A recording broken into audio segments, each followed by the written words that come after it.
Hi friends, वाक्य संरचना में शब्द रूप सीखने के बाद अब हम धातु रूप के बारे में सीखेंगे। धातु किसे कहते हैं, धातु में महत्वपूर्ण क्या क्या होते हैं। जैसे धातु में हम पढ़ेंगे पुरुष, वचन, गण, धातु के लकार और धातु के पद। तो इन सबको जानने के लिए सबसे पहले हम सीखते हैं क्रिया किसे कहते हैं।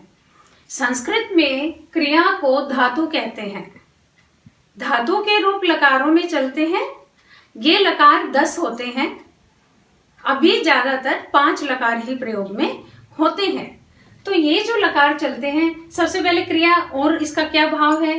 क्रिया में जिस शब्द में करने या होने का भाव हो उसे भी क्रिया कहते हैं या धातु कहते हैं। पुरुष 3 होते हैं। धातु रूप 3 पुरुष में चलते हैं। वचन 3 होते हैं। पुरुष कैसे हैं। नंबर 1, जिसके विषय में कहा जाए वो प्रथम पुरुष होता है। जिसके विषय में कैसे, जैसे वह जाता है, राम खाता है, नदी बहती है, यह आकाश है आदि। दूसरा है सुनने वाला अर्थात श्रोता, जैसे तुम दो, तुम सब, तुम जाते हो, तुम दोनों जाते हो, तुम सब जाते हो। नंबर 3 है हमारा बोलने वाला वक्ता, जैसे मैं पढ़ाती हूँ, हम 2 पढ़ाते हैं, हम सब खेलते हैं। इस प्रकार से अब इसी क्रम में हम सीखेंगे कि ये जो पुरुष हैं इनमें जो धातु रूप चलते हैं ये कितने वचन में चलते हैं। ये वचन 3 होते हैं। नंबर 1 एक वचन, नंबर 2 द्विवचन, नंबर 3 बहुवचन।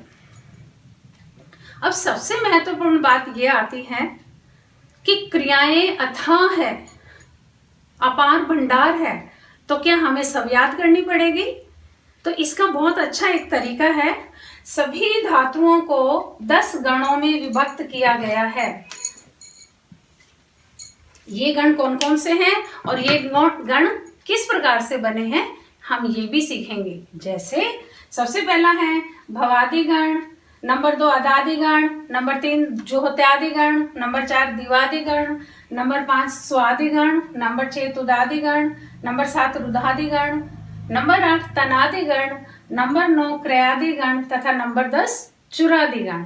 ये 10 गण किस प्रकार से बने हैं वो हम देखते हैं। कैसे, जैसे भवादि गण है तो इसमें क्या किया, पहला धातु रख दिया, फिर इसके बाद आदि। आदि का अर्थ हम सभी जानते हैं। आदि का अर्थ होता है और भी, भू आदि, और फिर इसको नाम दे दिया गण। इसी प्रकार यहाँ पर अद आदि। तो इस प्रकार ये 10 गण बने हैं। भू आदि गण, अद आदि गण, जुह आदि गण, इत्यादि गण, दिव आदि गण, सु आदि गण, तुद आदि गण, रुध आदि गण, तन आदि गण, क्री आदि गण, चुर आदि गण। ये हमारे 10 गण हैं और इनमें पहला पद धातु का है। इसका अभिप्राय ये है कि यदि हम भवादि गण की भू धातु याद कर लेते हैं तो इस गण की अन्य धातुएं हमें याद हो जाएगी और संस्कृत बहुत आसान है। यदि तुदादि गण की हम तुद धातु याद कर लेते हैं तो इस गण में आने वाली महत्वपूर्ण धातुएं सभी हमें याद हो जाएगी। तो ये तो हमारी बात होती है 10 गणों की। धातुएं 10 गणों में विभक्त होती हैं। अब एक सबसे महत्वपूर्ण बात आती है धातुओं के लकार। धातुओं के रूप लकारों में चलते हैं और ये लकार 10 होते हैं।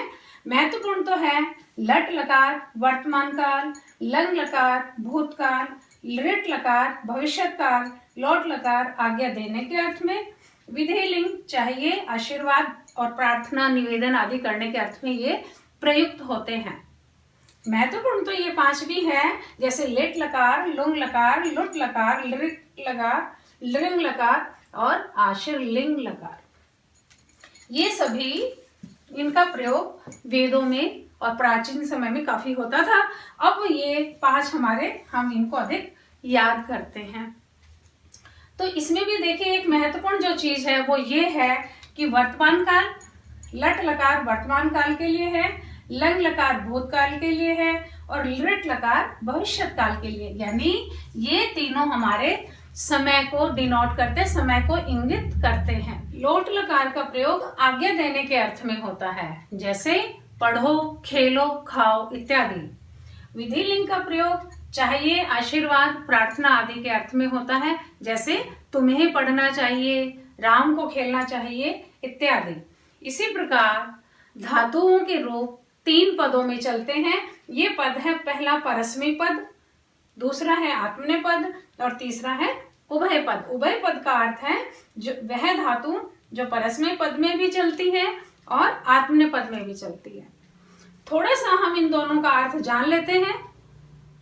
परस्मै पद और आत्मनेपद ये नाम संभवतः इसलिए दिए गए हैं कि पहले जिन धातुओं का प्रयोग दूसरे के लिए होता था वो परस्मै पद की धातुएं कहलाती थी, और जिन धातुओं का प्रयोग अपने लिए होता था वो आत्मनेपद कहलाती थी। शनैः शनैः धीरे धीरे इनका अर्थ इस प्रकार से प्रयोग नहीं होने लगा, ये सामान्य रूप में प्रयुक्त होने लगी। सार रूप में हम समझ सकते हैं, क्रिया को संस्कृत में धातु कहते हैं। पुरुष 3 होते हैं, प्रथम पुरुष, मध्यम पुरुष, उत्तम पुरुष।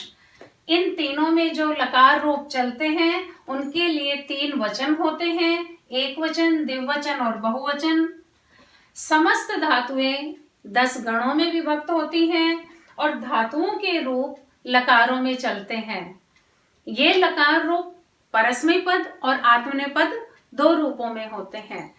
ये ध्यान देने वाली बात है, धातु के पीछे तिंग प्रत्यय लगकर धातु रूप बनते हैं, जो अब हम आगे सीखेंगे।